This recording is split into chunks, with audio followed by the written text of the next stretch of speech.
الله وبركاته. الحمد لله رب العالمين، والصلاة والسلام على خاتم الأنبياء والمرسلين وعلى آله وأصحابه أجمعين ومن تبعهم بإحسان إلى يوم الدين وعلينا معهم يا أرحم الراحمين. أما بعد، قال الله سبحانه وتعالى: قل نار جهنم أشد حرا لو كانوا يفقهون فليضحكوا قليلا وليبكوا كثيرا جزاء بما كانوا يكسبون. صدق الله العظيم وصدق رسوله النبي الكريم، ونحن على ذلك من الشاهدين والشاكرين، والحمد لله رب العالمين. سبحانك لا علم لنا إلا ما علمتنا إنك أنت العليم الحكيم. اللهم صل على محمد وعلى آل محمد كما صليت وسلمت وباركت على إبراهيم وعلى آل إبراهيم إنك حميد مجيد. اللهم بارك على محمد وعلى آل محمد كما باركت على إبراهيم وعلى آل إبراهيم إنك حميد مجيد. حسبنا الله ونعم الوكيل، نعم المولى ونعم النصير، وأفوض أمري إلى الله إن الله بصير بالعباد. رب اشرح لي صدري ويسر لي أمري واحلل عقدة من لساني يفقهوا قولي. সর্বপ্রথম আমরা আল্লাহ সুবহানাহু ওয়া তাআলার শাহী দরবারে অসংখ্য শুকর এবং সাজুদ পেশ করছি যে মহান রব আপনাকে আমাকে সৃষ্টি করেছেন, যিনি দিনদার মুসলমান রূপে আমাদেরকে কবুল করেছেন, সুস্থ সবল অবস্থায় রেখেছেন এবং সফর মাসের এই জুমায় অংশগ্রহণ করার তৌফিক এনায়েত করেছেন। সেই মহান রবের দরবারে অন্তরের অন্তঃস্থল থেকে কালিমাতুশ শুকর আদায় করে আমরা সকলেই পড়ছি আলহামদুলিল্লাহ। অসংখ্য দরুদ এবং সালামের হাদিয়া পেশ করছি আপনার আমার প্রিয় নবী, বিশ্বনবী, বিশ্বের সকল মানুষের মুক্তির দূত, আকায়ে দোজাহা, সৈয়দুল কাউনাইন, ইমামুল আম্বিয়া ওয়াল মুরসালিন, খাতামুন নবিয়্যিন, জনাবে মুহাম্মদুর রাসূলুল্লাহ সাল্লাল্লাহু আলাইহি ওয়াসাল্লামের পবিত্র রূহের উপরে। সম্মানিত দিনদার পরহেজগার মুসল্লি ভাই এবং বোনেরা, আল্লাহ সুবহানাহু ওয়া তাআলা আপনাকে আমাকে গোলামির জন্য সৃষ্টি করেছেন, তার দাসত্ব এবং বন্দেগীর জন্য সৃষ্টি করেছেন। শুধুমাত্র নামাজ পড়া রোজা রাখাটাই একমাত্র দাসত্ব নয়, বান্দার 24 ঘন্টা জিন্দেগি আল্লাহ সুবহানাহু ওয়া তাআলার নির্দেশ অনুযায়ী, রাসূলুল্লাহ সাল্লাল্লাহু আলাইহি ওয়াসাল্লামের আদর্শ এবং তরিকা অনুযায়ী কাটাবার নাম হলো দ্বীন, এবং এটাই হলো আনুগত্য, এটাই হলো ইবাদত। সেই ইবাদত বন্দেগীর মধ্যে অন্যতম গুরুত্বপূর্ণ একটি ইবাদত হলো আল্লাহ সুবহানাহু ওয়া তাআলার ভালোবাসা, এবং সেটা সর্বশ্রেষ্ঠ ইবাদত। আল্লাহর জাতের প্রতি আশা রাখা এবং আল্লাহ রাব্বুল আলামিনকে ভয় করা, আল্লাহ রাব্বুল আলামিনের ভয়ে কান্নাকাটি করা। আজকের খুতবার আমাদের আলোচ্য বিষয় হলো, আজকের শিরোনাম হলো আল্লাহর ভয়ে কান্নাকাটি করার ফজিলত। ওয়ামা তাওফীকি ইল্লা বিল্লাহ আলাইহি তাওয়াক্কালতু ওয়া ইলাইহি উনীব। আমার প্রিয় ভাইরা, কোরআনে হাকিমের সূরা নাজম 27 পারায় একটা সূরা আছে, সূরাতুন নাজম। নাজম মানে হলো তারকা। এই সূরার শেষের দিকে পরপর 3টি আয়াতের মধ্যে আল্লাহ সুবহানাহু ওয়া তাআলা বলছেন যে যখন এই আয়াত নাজিল হলো, হযরত আবু হুরায়রা বলেন, এই আয়াত যখন নাজিল হলো, আফামিন হাযাল হাদীসি তা'জাবুন, তোমরা কি এই বাণী মহাগ্রন্থ কোরআন কারীমের এই বাণী শুনে তোমরা বিস্ময় বোধ করছো? আশ্চর্যান্বিত হচ্ছ, আশ্চর্যবোধ করছো। ওয়াতা তো হাকুনা ওয়ালা তাবকুন, আর তোমরা হাসি ঠাট্টা করছো, ওয়ালা তাবকুন, তোমরা কান্নাকাটি করছো না। তো ওয়া আনতুম সামিদুন, তোমরা তো গাফিল রয়েছো। এই পরপর তিনটি আয়াত নাজিল হলো সূরার শেষের দিকে। এই আয়াতের দিকে চিন্তা করে আল্লাহ নবী সাল্লাল্লাহু আলাইহি ওয়াসাল্লাম মসজিদে নববীর আসহাবে সুফফা যারা আছেন, মসজিদে নববীতে আল্লাহর নবীর কাছে ইলম শেখার জন্য সর্বদা বসে থাকতেন। তাদের কোনো কাজ ছিল না, আল্লাহর নবী যা বলেন সেটাকে মুখস্থ করে নেওয়াই তাদের কাজ ছিল। এই আসহাবে সুফফারা এই আয়াতগুলো সামনে রেখে তারা অত্যন্ত কান্নাকাটি শুরু করলেন। এমনকি তাদের চোখের পানিতে তাদের হাতে ভিজেতে শুরু। আসহাবে সুফফাদের কান্নাকাটি দেখে আল্লাহর নবী সাল্লাল্লাহু আলাইহি ওয়াসাল্লাম নিজেও কান্না শুরু করলেন।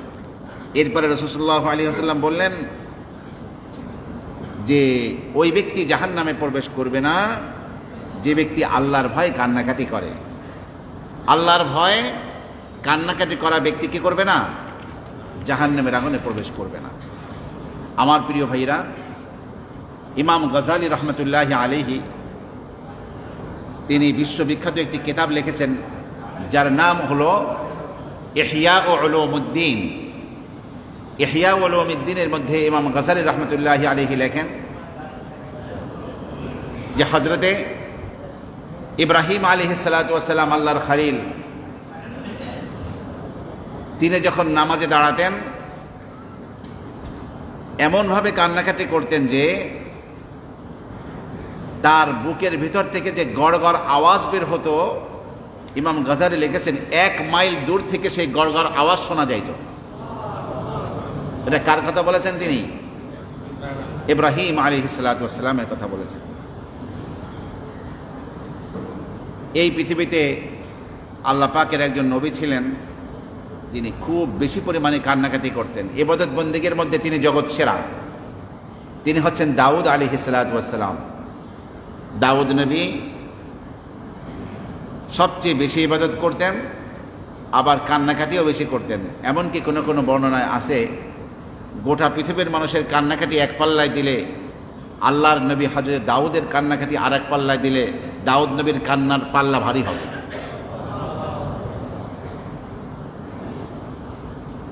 আর হযরত দাউদ নবীর কান্না গোটা পৃথিবীর মানুষের কান্নাকে এক পাল্লায় দিলে হযরতে আদম আলাইহিস সালাতু ওয়াস সালাম 100 বছর দাঁড়িয়ে কান্নাকাটি করেছেন। তো হযরত আদম আলাইহিস সালাতু ওয়াস সালামের কান্নাকাটি এক পাল্লায় দিলে হযরত দাউদ আলাইহিস সালাতু ওয়াস সালাম এবং বিশ্ববাসীর সবার কান্নাকাটি এক পাল্লায় দিলে আদম আলাইহিস সালাতু ওয়াস সালামের কান্নার পাল্লা ভারী হবে। এত কান্নাকাটি তারা করেছেন। আমার প্রিয় ভাইরা, একদল হাজি হজ করার জন্য মক্কা মুকাররমায় প্রবেশ করেছে। তারা বাইতুল্লাহ শরীফে ঢুকবে, এখন তওয়াফ করবে। তো সেই কাফেলায় একজন মহিলা ছিল। তখন বারবার সবাইকে জিজ্ঞাসা করছিল কাফেলার, আইনা বাইতু রব্বি, আমার রবের ঘর কোথায়? কাবা শরীফের কথা বলছে, আমার রবের ঘর কোথায়? তখন হাজিরা তাকে সান্ত্বনা দিয়ে বলছে, আস-সাআতু তারাইনাহু, এই কিছুক্ষণের মধ্যেই তুমি আল্লাহর ঘর দেখতে পাবে। যখন তারা বাইতুল্লাহর চত্বরে নামলেন, হাজিরা বললেন, ওই দেখো তোমার রবের ঘর। ওই যে মহিলা পাগলির মতো ছুটে এসে আল্লাহর ঘরের সাথে তার চেহারা ঠেকিয়ে এই কথা বলতে বলতে কান্দেছে, হাদা বাইতু রব্বি, এটা আমার রবের ঘর, এটা আমার রবের ঘর। এই বলে চোয়াল লাগিয়ে বসে আছে, স্থির হয়ে বসে আছে। সবাই মনে করেছে স্বাভাবিক অবস্থা আছে। কিছুক্ষণ পরে তার মাহরাম যারা সাথে ছিল কেউ হাত স্পর্শ করে দেখে সে আসলে মারা গেছে আল্লাহর মহব্বতে কান্নাকাটি করতে করতে। রাসূলুল্লাহ সাল্লাল্লাহু আলাইহি ওয়াসাল্লামের প্রাণের চাহত ভাই হযরত আব্বাস রাদিয়াল্লাহু আনহুর ছেলে আব্দুল্লাহ ইবনে আব্বাস এত বেশি কান্নাকাটি করতেন যে তার চেহারার মধ্যে এই চোখের অশ্রু, চোখের পানি পড়তে পড়তে দুই পাশে চেহারার মধ্যে দাগ হয়ে গেছিল যেখান থেকে চোখের পানি পড়ত। আমার প্রিয় ভাইরা, হযরত মুহাম্মদ ইবনে ওয়াসিয়া তিনি গোটা রাত নিরবিচ্ছিন্নভাবে আল্লাহ সুবহানাহু ওয়া তাআলার দরবারে কান্নাকাটি করতেন। আমার প্রিয় ভাইরা, হাসাহাসির বহু উপাদান সমাজে আছে, কিন্তু আমাদের সামনে যে কত কঠিন থেকে কঠিনতর বিপদগুলো আছে এটা স্মরণ করে আল্লাহ পাকের ভয়ে কান্নাকাটি করব। কান্নাকাটি করা আর আমাদের হয় না। রাত যায় ঘুমোতে ঘুমোতে, দিন যায় ব্যস্ততায়, দিন চলে যায়, কবরের নিকটবর্তী হয়ে যাচ্ছি, মৃত্যুর নিকটবর্তী হয়ে যাচ্ছি, পরকালের নিকটবর্তী হচ্ছি। কোনো পরোয়া নাই, কোনো চিন্তা নাই, শুধু হাসি মজাকের মধ্যেই আমাদের দিনগুলো কেটে যায়। কিন্তু কবরের শাস্তি থেকে রেহাই পাওয়ার জন্য, কিয়ামতের ময়দানে আরশে আজিমের নিচে ছায়া পাওয়ার জন্য, হিসাব নিকাশ ছাড়া বিদ্যুতের গতিতে পুলসিরাত পার হয়ে জান্নাতে যাওয়ার জন্য অনেক অনেক চোখের পানি প্রয়োজন, অনেক বেশি কান্নাকাটি করা প্রয়োজন। আসুন এখন আমরা কথা বলবো, যদি কান্নাকাটি কেউ করে তাকে আল্লাহ পাক কী কী নিয়ামত দান করবেন, সে কী কী নিয়ামত লাভ করবে। এক নম্বর, যে ব্যক্তি নিয়মিতভাবে কান্নাকাটি করবে, আল্লাহ সুবহানাহু ওয়া তাআলা কিয়ামতের দিন তাকে তার আরশে আজিমের ছায়ার নিচে বসার ব্যবস্থা করবেন। কিয়ামতের দিনের 50,000 বছরের কঠিন দিন, সূর্য মাথার উপরে থাকবে, কাফির বেঈমানদের মাথার মগজ নাক কান বেয়ে বেয়ে গলে গলে পড়তে থাকবে। কত ভয়াবহ দিন হবে সেদিন। সেদিন যারা কান্নাকাটি করবে আল্লাহর ভয় দুনিয়ায়, আল্লাহ পাক তাদেরকে আরশে আজিমের নিচে বসার ব্যবস্থা করবেন। আল্লাহ রাসূল সাল্লাল্লাহু আলাইহি ওয়াসাল্লাম ইরশাদ করেছেন, সাবআতুন ইয়াযিল্লুহুমুল্লাহু ফি যিল্লিহি ইয়াওমা লা যিল্লা ইল্লা যিল্লুহু। 7 শ্রেণীর মানুষকে আল্লাহ তাআলা তার আরশে আজিমের ছায়ার নিচে বসার ব্যবস্থা করবেন, ছায়া দেওয়ার ব্যবস্থা করবেন, যেই দিন আল্লাহ পাকের আরশে আজিমের ছায়া ছাড়া আর কোনো ছায়া হবে না। তার মধ্যে 7 শ্রেণীর মধ্যে এক শ্রেণী হলো ওয়ারাজুলুন যাকারাল্লাহ খালিয়ান ফাফাদাত আইনাহু। যে ব্যক্তি নির্জনে একাকী বসে আল্লাহ পাকের জিকির আর স্মরণ করতেছে, ফাফাদাত আইনাহু, আর তার চোখ থেকে দর দর করে চোখের পানি পড়ছে, এরকম ব্যক্তিকে আল্লাহ পাক আরশে আজিমের ছায়ার নিচে বসার ব্যবস্থা করবেন। আমার প্রিয় ভাইরা, আজকে দুনিয়ায় যদি কান্নাকাটি করি আমরা, তাহলে পরকালের মহা কান্নাকাটি থেকে আমরা বেঁচে যাব এবং জাহান্নাম থেকে আমরা রক্ষা পাব। রাসূলুল্লাহ সাল্লাল্লাহু আলাইহি ওয়াসাল্লাম ইরশাদ করেছেন, লা ইয়ালিজুন নারা রাজুলুন, ওই ব্যক্তি জাহান্নামে প্রবেশ করবে না, বাকা মিন খাশিয়াতিল্লাহ, যে ব্যক্তি আল্লাহর ভয়ে কান্নাকাটি করেছে, হাত্তা ইয়াউদাল লাবানু ফিদ দারঈ, এমনকি দহন করা দুধ থনের মধ্যে ফিরে যাওয়া যেমন অসম্ভব, আল্লাহর ভয়ে কান্নাকাটি করা ব্যক্তির জাহান্নামে প্রবেশ করাও সেরকম অসম্ভব। আর এক হাদিসে রাসূলুল্লাহ সাল্লাল্লাহু আলাইহি ওয়াসাল্লাম ইরশাদ করেছেন, আইনান লা তামাসসুহুমান নার, দুটি চক্ষুকে জাহান্নামের আগুন স্পর্শ করবে না। কয়টা চক্ষু? দুইটি চক্ষু। একটা হলো আইনুন বাদাত তাহরুসু ফি সাবিলিল্লাহ, একটা হলো ওই চক্ষু যেই চক্ষু রাত জেগে আল্লাহর রাহে পাহারাদারি করে, ওই চক্ষুকে জাহান্নামের আগুন স্পর্শ করবে না। ও আইনুন বাকাত মিন খাশিয়াতিল্লাহ, এবং ওই চক্ষু জাহান্নামের আগুনে প্রবেশ করবে না যেই চক্ষু আল্লাহর ভয় কান্নাকাটি করে। আমার প্রিয় ভাইরা, আল্লাহ সুবহানাহু ওয়া তাআলা বান্দার এই চোখের পানিকে বড় ভালোবাসেন। রাসূলুল্লাহ সাল্লাল্লাহু আলাইহি ওয়াসাল্লাম ইরশাদ করেছেন, লাইসা শাইউন আহাব্বা ইলাইহি মিন কাতরাতাইনি ওয়া আথারাইনি। আল্লাহ পাকের নিকটে দুটি বিন্দু, দুটি ফোঁটা এবং দুটি চিহ্নুর চেয়ে প্রিয় বস্তু আর কিছুই নাই। দুটি ফোঁটা বলতে আল্লাহর ভয়ে কান্নাকাটি করে চোখ থেকে যে অশ্রুর ফোঁটা বের হয় সেই ফোঁটা, এবং ওয়া কাতরাতু দামিন ইহরাকু ফি সাবিলিল্লাহ, এবং ওই রক্তের ফোঁটা, আল্লাহর রাহে যে রক্তের ফোঁটা বের হয়। আর দুটি চিহ্ন, তার মধ্যে একটা চিহ্ন হলো ওই চিহ্ন যা আল্লাহর রাহে গিয়ে বান্দার শরীরে লাগে। যুদ্ধের ময়দানে গিয়েছে, জিহাদের ময়দানে গিয়েছে, আল্লাহর রাহে কাজ করছে, সেখানে তার পায়ে আঘাত পেয়েছে, হাতে আঘাত পেয়েছে, শরীরে আঘাত পেয়েছে, এবং তার চিহ্ন শরীরে তৈরি হয়ে গেছে। এবং ওই চিহ্ন ওয়া আথারুন ফি ফরিয়াতিন মিন ফরাইদিল্লাহি আযজা ওয়া জাল্লা, আল্লাহ সুবহানাহু ওয়া তাআলার কোন ফরিজা আদায় করতে গিয়ে বান্দার যে চিহ্ন শরীরে লেগে যায়, ওই চিহ্ন আল্লাহ পাকের কাছে বড় দামি, বড় প্রিয়। যেমন নাকি নামাজ পড়তে পড়তে অনেকের কপালে কি হয়, দাগ হয়ে যায়। তারপরে নিয়মিতভাবে নামাজি বান্দার পায়ে দাগ হয়, হাঁটুতে দাগ হয়, তারপরে কনুতে দাগ হয়, বিভিন্ন জায়গায় দাগ হয়। এটা আল্লাহর ফরজা নামাজ আদায় করতে গিয়ে দাগ। এইভাবে নিয়মিতভাবে যারা রোজা রাখে, নিয়মিতভাবে যারা রাত্রি যাপন করে, এইভাবে আল্লাহ পাকের বিধান পালন করে, হজ যারা পালন করে, তাদের পায়ে ঠসা পড়ে যায়। কারণ দৌড়াদৌড়ির প্রোগ্রাম, কখনো আরাফা, কখনো মিনা, কখনো মুজদালিফা, কখনো বাইতুল্লাহ শরীফ, বারবার ছোটাছুটি, কখনো সাফা মারওয়ার মাঝে দৌড়াদৌড়ি। তো এই পাহাড়ি ভূমিতে যত সুন্দর জুতা পায়ে দিয়ে চলুক না কেন, হাজিদের পায়ে ঠসা পড়ে যায়। আপনারা দেখবেন হাজিরা হজ করে যখন ফেরে, তখন তাদের শরীরের মধ্যে বিভিন্ন রকমের আপনার পাহাড়ি অঞ্চলে চলতে চলতে তাদের পায়ে আপনার চিহ্ন হয়ে যায়। এই চিহ্নগুলো আল্লাহ সুবহানাহু ওয়া তাআলার কাছে বড় প্রিয়। এর চেয়ে শ্রেষ্ঠ প্রিয় বস্তু আল্লাহর কাছে আর নাই। আমার প্রিয় ভাইরা, যারা নিয়মিত কান্নাকাটি করবে, আল্লাহ সুবহানাহু ওয়া তাআলার ভয়ে কান্নাকাটি করবে, বেহেশতের একটা তওবা বৃক্ষ আছে, সেই তওবা বৃক্ষের তারা মালিক হবে। যে তওবা বৃক্ষ সম্পর্কে বিশ্বনবী বলেন, তওবা ওই ব্যক্তির জন্য সফলতা যে ব্যক্তি তার জিহ্বাকে কন্ট্রোল করতে পারবে, ঘরের মধ্যে সে বসে থাকবে এবং তার গুনাহের জন্য কান্নাকাটি করবে। তওবার দুটি অর্থ, একটা হলো তার জন্য কল্যাণ, আর একটা হলো জান্নাতের ওই বৃক্ষের নাম।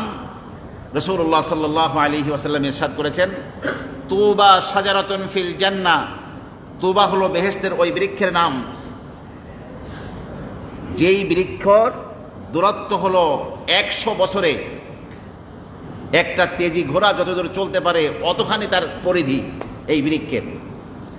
আর আপনার ফিয়াবু আহলিল জান্নাহ তাখরুজু মিন আকমামিহা, সেই তুবা বৃক্ষের আপনার আবরণ থেকে আপনার খেজুর গাছে এক ধরনের কি হয়, এক রকমের আবরণ এবং ছড়া হয়, যার মধ্যে থেকে খেজুরের ছড়াগুলো বের হয়। দেখছেন না প্যাকেট করা? ওরকম তোবা বৃক্ষের প্যাকেট থেকে বেহেশতবাসীদের পোশাক আশাকগুলো বের হবে। বেহেশতে কোনো দর্জি আর টেক্সটাইল মিলের দরকার হবে না, ওই তুবা বৃক্ষ এই জান্নাতি ব্যক্তির জান্নাতি পোশাকগুলো সরবরাহ করবে। আমার প্রিয় ভাইরা, আল্লাহ পাকের প্রিয় বান্দাদের সুন্নত হলো কান্নাকাটি করা। আল্লাহ পাক নবীদের বিরাট সিরিয়াল আলোচনা করার পরে বলেন, ইযা তুতলা আলাইহিম আয়াতুর রহমানি খাররু সুজদান ওয়া বুকিয়া, তাদের সামনে যখন দয়াময় আল্লাহর আয়াতগুলো তেলাওয়াত করা হয়, খাররু সুজদান ওয়া বুকিয়া, তারা কান্নাকাটি করতে করতে সিজদায় লুটিয়ে পড়ে। এটা হলো আল্লাহ পাকের প্রিয় বান্দাদের চরিত্র, আল্লাহ পাকের প্রিয় বান্দাদের সিফাত। এটা আমার প্রিয় ভাইরা, আসুন হাদিসে পাকের বর্ণনা, ফেরেশতাদের কান্নাকাটি কেমন। আমাদের নবী সাল্লাল্লাহু আলাইহি ওয়াসাল্লামের কাছে বেশিরভাগ আসতেন জিবরিল আলাইহিস সালাতু ওয়াসসালাম, কিন্তু বিভিন্ন প্রোগ্রামে হযরতে মিকাইল আলাইহিস সালাতু ওয়াসসালামের সাথে আমাদের নবীর সাক্ষাৎ ঘটেছে, বহুবার সাক্ষাৎ হয়েছে, কিন্তু কোনোবার হযরতে মিকাইল আলাইহিস সালাতু ওয়াসসালামকে হাসি মুখ অবস্থায় আল্লাহর নবী দেখেননি। তো হযরতে জিবরিল আলাইহিস সালাতু ওয়াসসালামকে আল্লাহর নবী জিজ্ঞাসা করলেন যে, ভাই জিবরিল, মালি লা আরা মিকাইল দাহিকান কাত্তু, আমি আমার ভাই মিকাইলকে কখনো হাসতে দেখি না, ব্যাপারটা কি? তখন জিবরিল আলাইহিস সালাতু ওয়াসসালাম রাসূলুল্লাহ সাল্লাল্লাহু আলাইহি ওয়াসাল্লামকে বলেছেন, মা দাহিকা মিকাইলু মুনযু খুলিকাতিন নার, জাহান্নাম সৃষ্টির পর থেকে মিকাইল ফেরেশতা কখনো হাসেননি। জাহান্নামের সেই ভয়াবহ শাস্তিগুলো তিনি প্রত্যক্ষ করেছেন, দেখেছেন নিজ চোখে, দেখার পরে কখনো তিনি হাসি দেননি মুখে।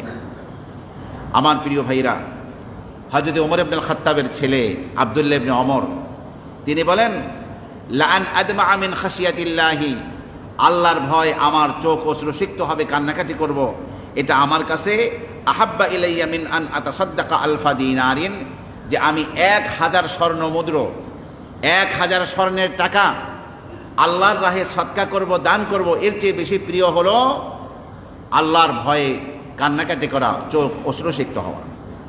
হযরত কাব আহবার বলেন যে আমার চোখে আল্লাহর ভয় পানি আসবে, আর সেই পানি আমার গণ্ডদেশ বেয়ে বেয়ে পড়বে। এইটা আমার কাছে আমার শরীরে যতটুকু ওজন আছে এই পরিমাণ স্বর্ণ আল্লাহর রাস্তায় দান করলে যেই পরিমাণ প্রিয় আমল, তার থেকে আমার কাছে প্রিয় আমল হলো আল্লাহর ভয়ে এমনভাবে কান্নাকাটি করা যে চোখের অশ্র এই গণ্ডদেশ বেয়ে বেয়ে পড়ে। আমার প্রিয় ভাইরা, হযরত মুআয ইবনে জাবাল রাদিয়াল্লাহু আনহু প্রখ্যাত সাহাবী, তো তিনি অনেক বেশি কান্নাকাটি করতেন। যখন জিজ্ঞাসা করা হলো যে আপনি এত বেশি কান্নাকাটি কেন করেন, হযরত মুআয ইবনে জাবাল বলেন আল্লাহ পাক মাটি থেকে মুষ্টি নিয়েছেন, আল্লাহ পাকের এক মুষ্টিতে যারা ছিল তারা জান্নাতে যাবে, ভেহেশতে যাবে, আর এক মুষ্টিতে যারা ছিল তারা জাহান্নামে যাবে। আমি জানি না যে আমি কোন মুষ্টির মধ্যে আমার নাম আছে, আমি বলতে পারি না, এই জন্য আমি কান্নাকাটি করছি। আমার প্রিয় ভাইয়েরা, হযরত হাসান বসরি জগৎ বিখ্যাত আল্লাহর ওলি এবং জগৎ বিখ্যাত, তিনি বলেন, তিনি শুধু কান্নাকাটি করলে মানুষ জিজ্ঞাসা করতো আপনি এত কান্নাকাটি কেন করেন, তখন তিনি বলতেন আগামীকাল কিয়ামতের ময়দানে আমাকে হয়তো আল্লাহ পাক জাহান্নামে নিক্ষেপ করবেন, ফেলে দেবেন, কোনো পরোয়া করবেন না আমি হাসান বসরি না আমি কে। এই ভয় কান্নাকাটি করে যে আমার হয়তো সেই পরিণতি ঘটতে পারে, এই ভয়ে আমি কান্নাকাটি করছি। হযরত হুযায়ফা ইবনুল ইয়ামান রাদিয়াল্লাহু আনহু সাহিবু সিররি রাসূলিল্লাহ সাল্লাল্লাহু আলাইহি ওয়াসাল্লাম, আল্লাহর নবীর গোপন ধনাভাণ্ডার ছিল যেই সাহাবীর কাছে, তার নাম হুযায়ফা। হুযায়ফা রাদিয়াল্লাহু আনহু বড় বেশি কান্নাকাটি করতেন। জিজ্ঞাসা করা হতো আপনি এত বেশি কান্নাকাটি কেন করছেন, তখন তিনি বলতেন যে আমার তো আল্লাহর সাথে সাক্ষাৎ করতে হবে, জানি না আমার রবের সাথে সাক্ষাৎ, আমার রব আমার উপর সন্তুষ্ট হয়ে আছেন কিনা, নাকি আমার রব আমার উপরে অসন্তুষ্ট আছেন, কি অবস্থায় তার সাথে আমার সাক্ষাৎ ঘটবে আমি বলতে পারি না। আমার প্রিয় ভাইরা, হযরত আবু মুসা আশআরী রাদিয়াল্লাহু তাআলা আনহু বসরার গভর্নর ছিলেন। তিনি বসরার মসজিদে খুতবারত অবস্থায় একদিন জাহান্নামের আলোচনা করলেন। জাহান্নামের আলোচনা করতে গিয়ে তার চোখ থেকে এই পরিমাণ চোখের পানি অশ্রু বের হলো, সে অশ্রুতে মেম্বার ভেজে গেল। তার কান্নাকাটি দেখে মানুষরাও কান্নাকাটি শুরু করলো। তিনি জনসাধারণ মুসল্লিদের কান্নাকাটি দেখে বলতে লাগলেন, ওবুকু ভাই, বেশি করে কান্নাকাটি করো, ফাইল্লাম তাবুকু ফাতাবাকু, কারো যদি কান্না না আসে কমাস কম কান্নার ভান করো, তোমাদের চেহারার মধ্যে যেন কান্নার ছাপ থাকে এরকম ভাব করো। কারণ হলো যে জাহান্নামীরা জাহান্নামের মধ্যে এই শাস্তির তীব্রতায় শুধু কান্নাকাটি করতে থাকবে।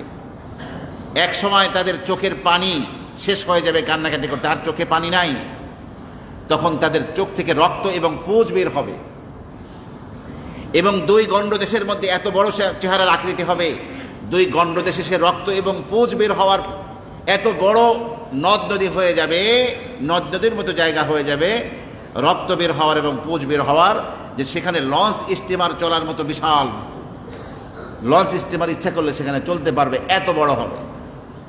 কারণ রাসূলুল্লাহ সাল্লাল্লাহু আলাইহি ওয়াসাল্লাম ইরশাদ করেছেন, যারা জাহান্নামে যাবে তাদের শরীরের গঠন এই বর্তমানে 3.5 হাত আল্লাহ পাক রাখবেন না। এক একজন জাহান্নামীকে এত বড় বানিয়ে দেওয়া হবে, হাদিসে আসছে আদরাসুহুম মিথলু উহুদিন, যাদের এক একটা দাঁত হবে উহুদ পাহাড়ের মতো বড়। মদিনা মুনাওয়ারার সেই বিশাল পাহাড় 8 মাইল লম্বা, উহুদ পাহাড়ের মতো এক একটা দাঁত হবে। 8 মাইল লম্বা যদি এক একটা দাঁত হয়, 32টা উহুদ পাহাড় যে মুখের মধ্যে থাকবে সেই মুখটি কত বড় হবে, আর সেই মুখটি যে মাথার মধ্যে থাকবে মাথা কত বড় হবে, এই মাথা যে মাথাকে বহন করবে যে শরীরটা কত বড় হবে। এই বিশাল বড় আকৃতির বানিয়ে এক একজন পাপিষ্ঠকে জাহান্নামে ফেলা হবে।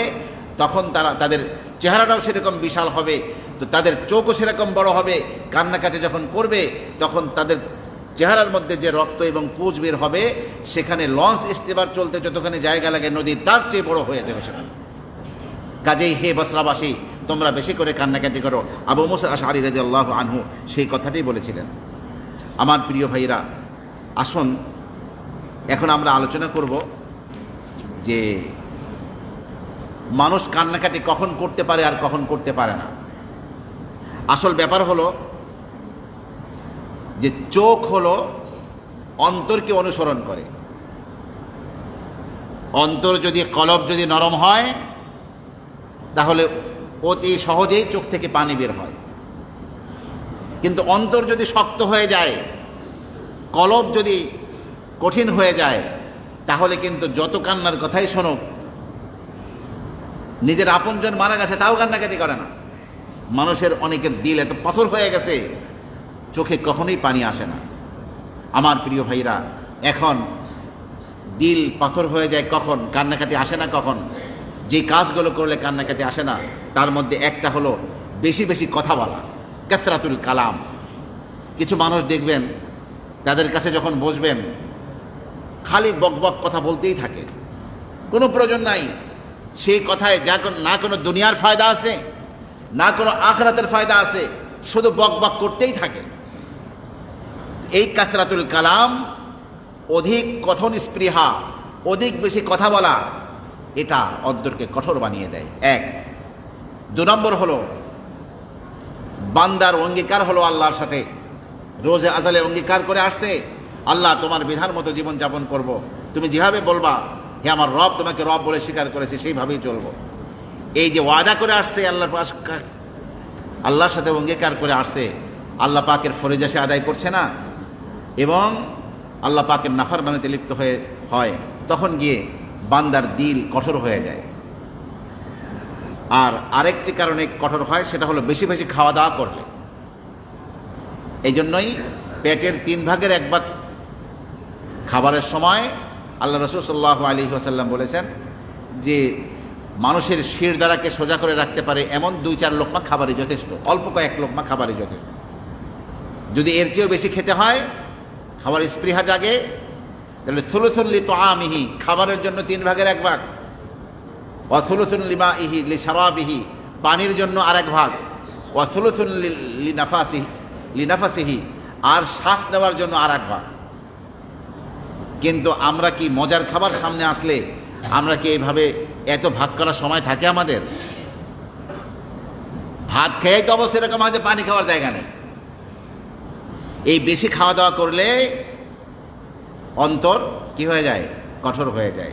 হযরত বিশর ইবনে হারিস বলেন, খাসলাতান তাকিসানিল কলবা, 2টি জিনিস অন্তরকে কঠোর বানিয়ে দেয়, পাথর বানিয়ে দেয়। একটা হলো বেশি কথা, একটা হলো বেশি খাওয়া। 5 নম্বর হলো বেশি বেশি গুনাহের কাজ করলে। বেশি বেশি গুনাহের কাজ করলে তখন দিলের মধ্যে জং পড়ে যায়, আর দিলের মধ্যে যখন জং পড়ে যায় তখন আর কোনো ভালো কথা তার কাছে ভালো লাগে না, রুচি নষ্ট হয়ে যায়। খারাপটা ভালো লাগে তার কাছে, ভালো কথা ভালো লাগে না। এই কথাই আল্লাহ পাক কোরআনে হাকিমে এভাবে বলেছেন, কাল্লা বাল রানা আলা কুলুবিহিম মা কানু ইয়াকসিবুন। কখনই নয়, বরং তাদের দিলের মধ্যে জং পড়ে গিয়েছে তাদের অপকর্মের কারণে, অন্যায় কাজের কারণে। আমার প্রিয় ভাইরা, হাদিসে পাকের ইরশাদ হয়েছে, রাসূলুল্লাহ সাল্লাল্লাহু আলাইহি ওয়াসাল্লাম বলেন, ইন্নাল মুমিনা ইযা আযনাবা, মুমিন ব্যক্তি যখন নাকি কোনো গুনাহের কাজ করে, তো কানাত নুকতাতুন সাওদা ফি কলবিন, তখন আস্তে কলবের মধ্যে একটা কালো দাগ পড়ে যায়। ফাইন তাবা ওয়া নাযা, গুনাহের কাজ করার পরে সে যখন গুনাহের কাজ থেকে বিরত হয় এবং খালেস দিলে তওবা করে এবং আল্লাহর কাছে ক্ষমা চায়, সকলা কলবুহু, তখন ওই যে স্পটটি পড়েছিল তওবা করার কারণে, ইস্তিগফারের কারণে, ওই তওবা, ওই কালো দাগটি আপনার অন্তর থেকে মুছে দেওয়া হয়, অন্তর থেকে উঠে যায়, আবার দিল স্বচ্ছ হয়ে যায়। কিন্তু সে তওবা করলো না, গুনাহ করে আবার আরেকটা গুনাহ করলো, তখন কিন্তু আগের স্পটটা, আগের দাগটা উঠে নাই, আরেকটা গুনাহ করলো, অন্তরে আরেকটি দাগ পড়ে গেল। এরকম করতে করতে আপনার দিলের মধ্যে এমন জং পড়ে যায়, এমন কালো হয়ে যায় যে আর সত্যের কথা গ্রহণ করার মতো যোগ্যতা তার থাকে না।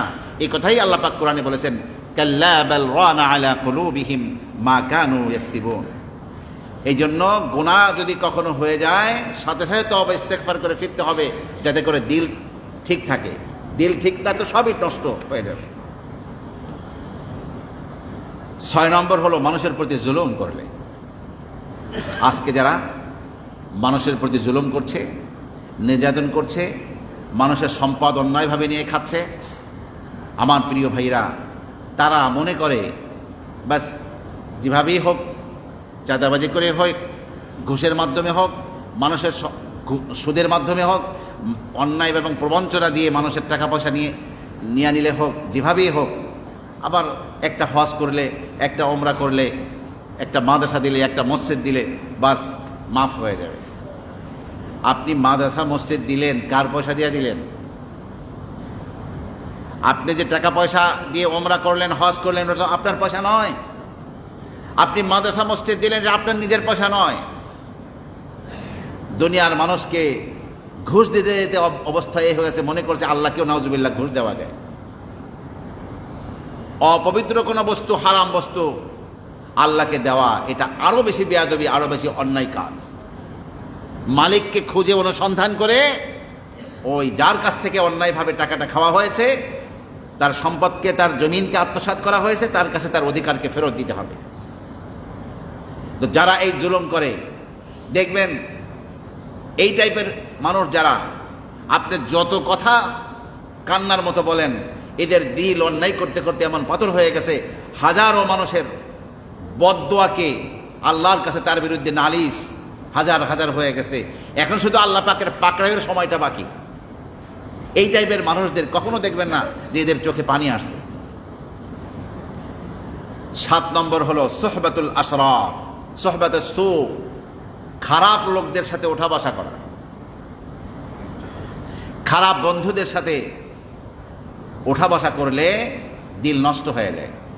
যখন কাউকে দেখে যে কেউ এমন লোকের সাথে বসছে যে লোক গুনাহ করতে সামান্য কিছু ভয় পায় না, তার দিলটা সামান্য কাঁপে না, সমানে সে মদ খাইতেছে, সমানে জেনা করছে, সমানে মানুষের কাছ থেকে চাঁদাবাজি করছে, সমানে মানুষকে ধরে তাদের কাছ থেকে অন্যায়ভাবে জুলুম করতেছে, মারপিট করছে, এদের সাথে গিয়ে যখন কেউ বসে, তখন দিলের মধ্যে একটা ভাব আছে, কোনো স্বভাব চরিত্রকে চুরি করে নাও, তো ওটা দেখলেই তার দিলের মধ্যেও ওই ধরনের কাজ করা যেতে পারে, এই ধারণা তৈরি হয়ে সেও এরকমভাবে দুঃসাহসী হয়ে ওঠে নাফরমানি করতে আল্লাহ পাকে। তখন সে এমন অন্যায় করে বসে, সে নিজের ব্যাপারেও কখনো ভাবে নাই যে আমার মতো মানুষকে দিয়ে এত বড় অপরাধ হতে পারে। যেমন নাকি উকবা ইবনে আবি মুঈত মক্কার একজন কাফের ছিল,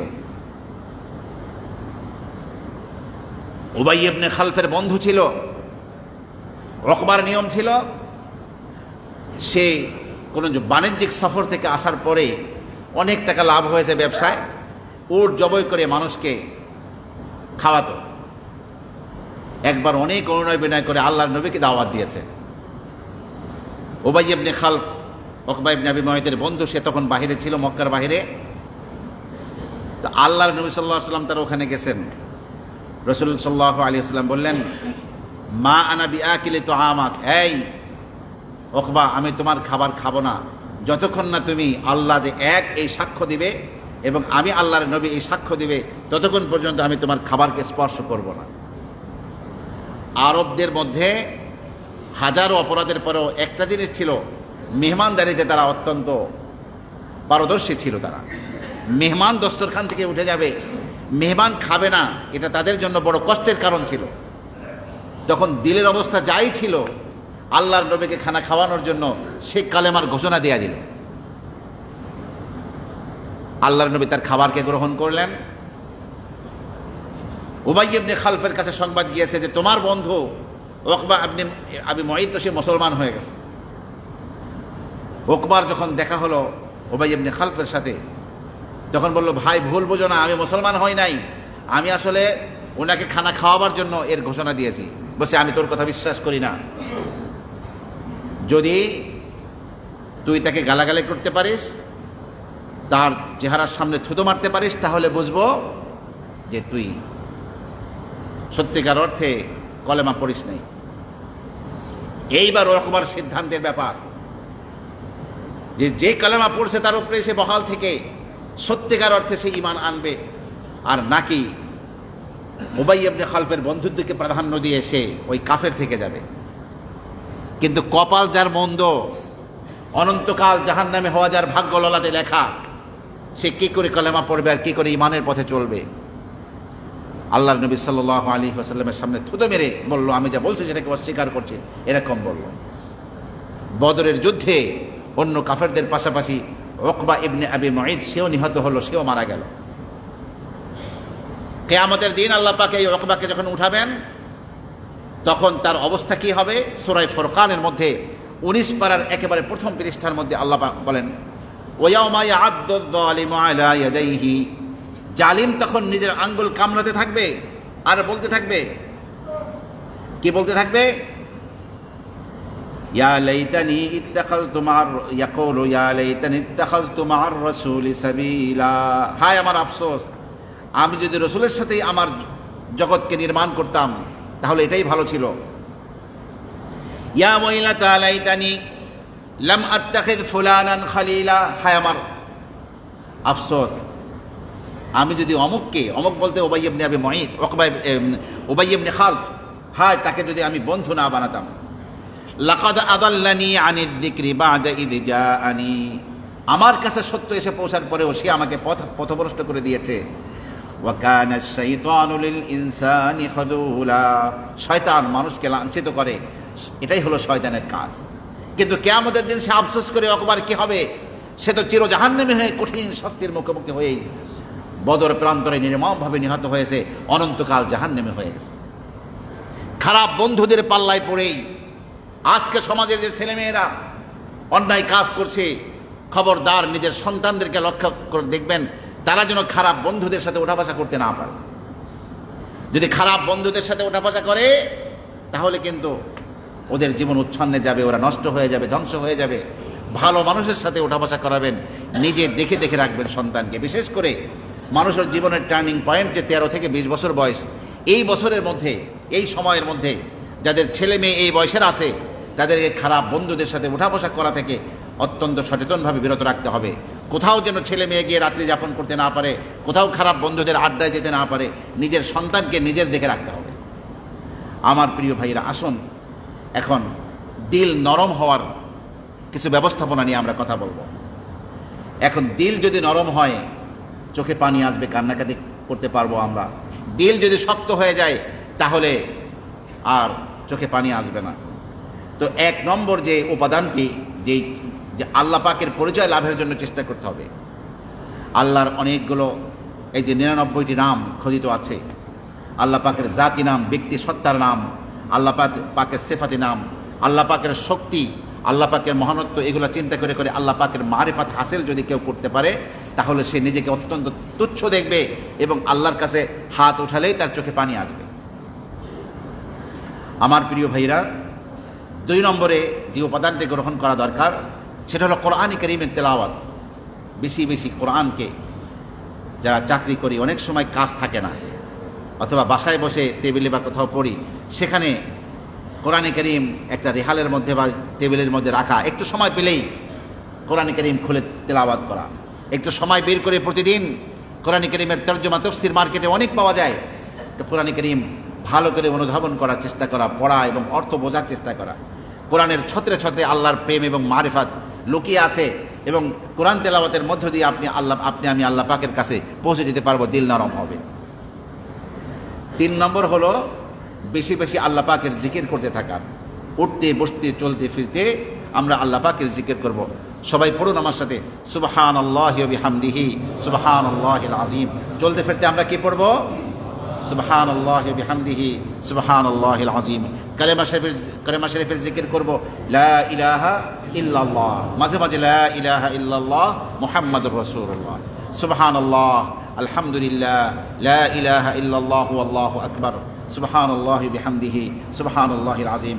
বেশি বেশি মানে আল্লাহ পাকের জিকির করা। এরপরে বেশি বেশি ইবাদত বন্দেগী করা।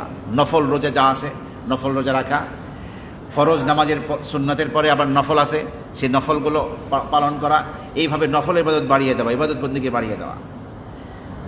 দিল নরম হওয়ার গুরুত্বপূর্ণ আরেকটি মাধ্যম হলো মুমূর্ষ ব্যক্তিকে, যে ব্যক্তি একবারে মৃত্যু শয্যায় পড়ে গেছে, এখানে মৃত্যু হয়ে যাবে, এই মুমূর্ষ ব্যক্তিকে দেখতে যাওয়া এবং মৃত ব্যক্তিকে দেখতে যাওয়া, যে এই দিন এই অবস্থা আমার জীবনে হয়তো এক সময় আসবে, আমিও তো দুনিয়া থেকে চলে যাব, আমারও তো মরণ হবে। তো সেই ব্যক্তির মৃত্যুর হচ্ছে তাকে দেখে এখন আমি নিজের মৃত্যু কেমন হবে, তখন দিলটা ইনশাআল্লাহ নরম হয়ে যাবে।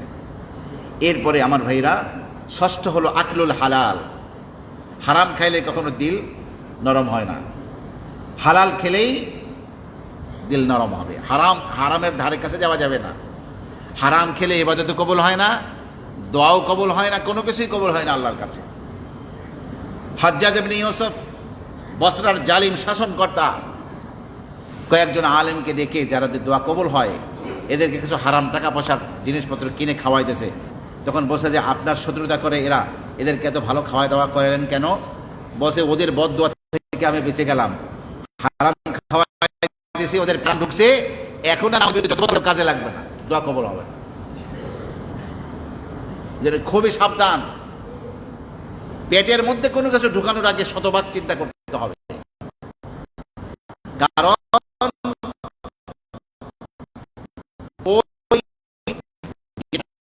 খাবার আল্লাহ পাকের জাহান্নামে পোড়া ছাড়া জান্নাতে যাবে না, খুবই সাবধান। এই জন্য পেটের মধ্যে ঢোকানোর আগে হাজারবার শতবার চিন্তা করতে হবে। হালাল খাবার খেতে হবে। আল ইবতিআদু আনিল মাআসি, গুনাহ থেকে দূরত্ব অবলম্বন করতে হবে। গুনাহের প্রোগ্রাম অনেক আসবে সামনে। শয়তান আপনার এটাকে, গুনাহকে অত্যন্ত সুন্দর আকৃতি করে আপনার আমার চোখের সামনে নাচাবে, এটা করো, এটা করো। আপনি দেখুন বড়শিতে মাছ ধরে, তখন মাছের জিহ্বার কাছে স্বাদ লাগে এমন খাবারই কিন্তু বড়শির মাথায় গেঁথে দেওয়া হয়। এখন অনেক মাছ আছে বড়শির এই খাবার দেখে ভয় খায় না, কিন্তু যারা খুব বেশি বেপরোয়া মাছ, আরে একটু খাইলে কি হয়েছে, একটু খাই দেখি না, জিহ্বা দিয়ে টেস্ট করে দেখে, আরে তো খুব মজা। তো যেই বড়শিটা ওই খাবারটা সে গিলে ফেলে, আপনারা জানেন যে বড়শির উপরে একটা ভাসমান জিনিস থাকে না, ওটা বাঁকা হয়ে যায়।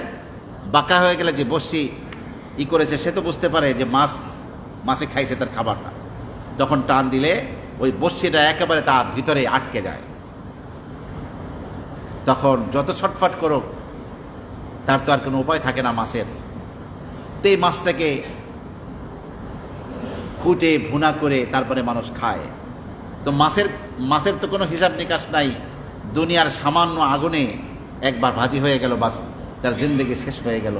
কিন্তু যে ব্যক্তি হারাম খাবে, সে এমন বড়শি তার ভিতরে ঢুকিয়েছে, জাহান্নামের আগুনের মধ্যে অনন্তকাল সে শুধু ভুনা হতে থাকবে। আর এই ভয়াবহ চিত্রগুলো একটু মনে আসে না।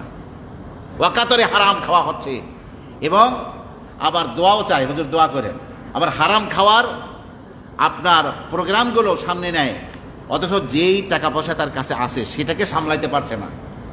আবার সে বড় কিছু হতে চায়, যাতে করে তার হারাম খাওয়ার পথ আরও উন্মুক্ত হয়। নিজের প্রতি তার কোনো নিয়ন্ত্রণ নাই। হারাম টাকা পয়সা দেখলে একটুও সে নিজেকে কন্ট্রোল করতে পারে না, আরও যাতে খাইতে পারে হুজুরের কাছে দোয়া চায়। কেমন যেন হুজুর দোয়া করেন যাতে করে জনমের খাওয়া খাইতে পারি। এই জন্য সাবধান। আমাদের কাছে দোয়ার জন্য আসলে আমরা দোয়া করব, আল্লাহ ওই লোকটা এই ব্যাপারে দোয়া চেয়েছে, এবং যেই জিনিস হওয়ার জন্য সে দোয়া চেয়েছে, যদি ওটা হওয়ার মধ্যে তার কল্যাণ থাকে, জাতির কল্যাণ থাকে, মার্কেটের কল্যাণ থাকে, সমিতির কল্যাণ থাকে, তাহলে তাকে দেও, আর নচে তারা দিওই না। যাও সম্ভাবনা আসলে হওয়ানের সেটাও শেষ। কারণ কোন জালিম অত্যাচারীকে প্রতিষ্ঠা করে দেওয়ার জন্য দোয়া করা যাবে না, কারণ সে ওইটাকে হাতিয়ার বানিয়ে কি করবে, আরো মানুষের উপরে জুলুম করবে। আমার প্রিয় ভাইরা, সিমাউল মাওয়াইজ, দিল নরম হওয়ার আরেকটি উপকরণ হলো, মাধ্যম হলো ওয়াজ নসিহাত শোনা, জুমার খুতবা শোনা। কিন্তু অনেকেই আমরা একেবারে শেষ টাইমে মসজিদে আসি জুমার দিন, নিজের সন্তানগুলো নামাজ পড়ছে কিনা নাকি ঘরে শুয়ে আছে কোনো খবর নাই। নিজের সন্তানকে নিয়ে একেবারে প্রথম কাতারে দ্বিতীয় কাতারে থেকে ভালো করে খুতবাটা শুনতে হবে। 1000 মানুষ মাত্র শ্রোতা থাকবে। এইরকম একটা ওয়াজ মাহফিল করতে গেলে কত আগের থেকে আলেম ওলামা দাওয়াত দিতে হয়, কত ব্যবস্থা করতে হয়, কোন মাঠ ব্যবহার করা হবে নাকি রাস্তায় মাহফিল করব। এরপরে বিরাট এক খরচ খরচার পরে একটা মাহফিল করা যায়। কিন্তু আল্লাহ পাক তার কুদরত দিয়ে প্রতি সপ্তাহে মাহফিলের ব্যবস্থা করেছেন আল্লাহ পাক। জুমা পড়তে আসবো আমরা, জুমার আগে বয়ান হবে, খুতবা হবে, খুতবা শুনবো, এরপরে নামাজ পড়বো, তারপরে বাসায় যাব। আল্লাহ পাক কুদরতিভাবে এই মাহফিলের ব্যবস্থা করেছেন। আর সেই মাহফিলে আপনি থাকবেন না কেন? জোহরের নামাজ কয় রাকাত ছিল? জোহরের নামাজ ফরজ কয় রাকাত? কিন্তু জুমার নামাজ কয় রাকাত পড়ি আমরা? বাকি 2 রাকাত গেল কই? বাকি 2 রাকাত হলো খুতবা স্থান দখল করেছে। এই জন্য আপনি সে খুতবা শুনবেন না, শুধু নামাজ পড়বেন তা হবে না। আপনাকে খুতবাও শুনতে হবে, নামাজও পড়তে হবে। এবং জুমার দিনে সবার আগে মসজিদে আসলে একটা উট কোরবানির সওয়াব, এভাবে করে এরপরে যে আসবে গরু কোরবানির, এরকম করতে করতে একটা ডিমও আল্লাহ রাস্তায় দান করার সওয়াব পাওয়া যায়। এই জন্য যত আগে আসা যায় মসজিদে ততই বেশি কল্যাণ। আমার প্রিয় ভাইরা, তাযাক্কুরুল কিয়ামা ওয়া কিল্লাতুজ যাদি ওয়াল খাউফু মিনাল্লাহ, কিয়ামতের কথা স্মরণ করা এবং আমার পাথেয় এই অনন্তকালের বিশাল সফরের জন্য আমি কি করেছি, আল্লাহ সুবহানাহু ওয়া তাআলার সন্তুষ্টির জন্য আমার দ্বারা এমন কি কাজ হয়েছে, এমন কি ইবাদত হয়েছে, আমি কি দুনিয়াতে সদকায়ে জারিয়া রেখে গেলাম, সে কিয়ামতের সেই ভয়াবহ দিবসের কথা স্মরণ করা, আল্লাহ পাকের জাতের উপরে ভয় পাওয়া এবং নিজে অত্যন্ত তুচ্ছ সেই জগতে আল্লাহর দরবার থেকে আমি পার পেয়ে যাব এমন কোনো কিছু করতে পারি নাই। আমার সামনে মৃত্যু আছে, কবর আছে, হাসর আছে, আরশে আজিমের ছায়া আমি পাবো কিনা বলতে পারি না, হিসাব নিকাশের ব্যাপার আছে, আর সবচেয়ে এর চেয়েও কঠিন ব্যাপার হলো পুলসিরাত। আল্লাহ পাক কোরআনে কারিমে বলছেন, ওয়া ইম মিনকুম ইল্লা ওয়ারিদুহা কানা আলা রাব্বিকা হাতমান মাকদিয়া, তোমাদের প্রত্যেককেই পুলসিরাত পাড়ি দিতে হবে, যেটা জাহান্নামের উপর দিয়ে থাকবে। এই জাহান্নাম অতিক্রম করেই তোমাদেরকে যেতে হবে। কানা আলা রাব্বিকা হাতমান মাকদিয়া, এটা তোমার রবের অনিবার্য ফয়সালা হবেই এটা। সেই পুলসিরাতের উপর থেকে যারা মানুষের হক নষ্ট করেছিল, এক একজন কেটে কেটে জাহান্নামে পড়ে যাবে। মানুষের হক নষ্ট করে নির্বিঘ্নে পুলসিরাত পাড়ি দিয়ে যাওয়া যাবে না। যারা দুনিয়ায় মানুষের হক নষ্ট করেছে তারা ওইখানে এমন ধরা পড়বে, পাওনাদার এসে যখন বলবে তখন পাওনা দিতে গিয়ে আস্তে করে কেটে জাহান্নামের আগুনের মধ্যে পড়ে যাবে। তো এতগুলো কঠিন ঘাঁটি যার আছে সামনে, এগুলো নিয়ে যদি বান্দা সত্যিকার চিন্তা করে, একটু চক্ষু বন্ধ করে নিজের ব্যাপারে চিন্তা করে, তখন দিলের হালাত নরম হবে। এইভাবে কবর জিয়ারত করতে যাওয়া, আজকে এই আমাদের পাশেই কবরস্থান, কবরস্থানে যদি কবর জিয়ারত করতে যাই, আপনজনের কবর রয়েছে, অন্য ভাই বেরাদারদের কবর রয়েছে, মুসলমানদের কবর রয়েছে, আজকে তারা কবরবাসী, কালকে আমি কবরবাসী হব। সেই কবরের কি প্রস্তুতি আমার দ্বারা হয়েছে? সর্বশেষ যে লোকটি মৃত্যুবরণ করবে, কবরের মাটিতে 40,000 বছর ঘুমাবে, তারপরে কিয়ামত হবে। সে 40,000 বছরের জন্য আমার প্রস্তুতি কি আছে? এই ফিকিরটা যখন আসবে, কবর জিয়ারত করতে গিয়ে এই ফিকিরটা তৈরি হবে, তখন দিল নরম হবে। আমার প্রিয় ভাইরা, এইভাবে যেটা দেখে শিক্ষা গ্রহণ করা উচিত সেটা দেখে শিক্ষা গ্রহণ করা। যেমন সাপ বিচ্ছু দেখে, কবরের সাপ বিচ্ছু, জাহান্নামের সাপ বিচ্ছুর কথা স্মরণ করা, যে দুনিয়ার একটা সাপের দংশন সহ্য করতে পারি না, আর জাহান্নামের এই সাপ, কবরের সাপ তো 1000 কোটি গুণ বেশি বিষাক্ত হবে, সেই সাপের দংশন সহ্য করবো কি করে?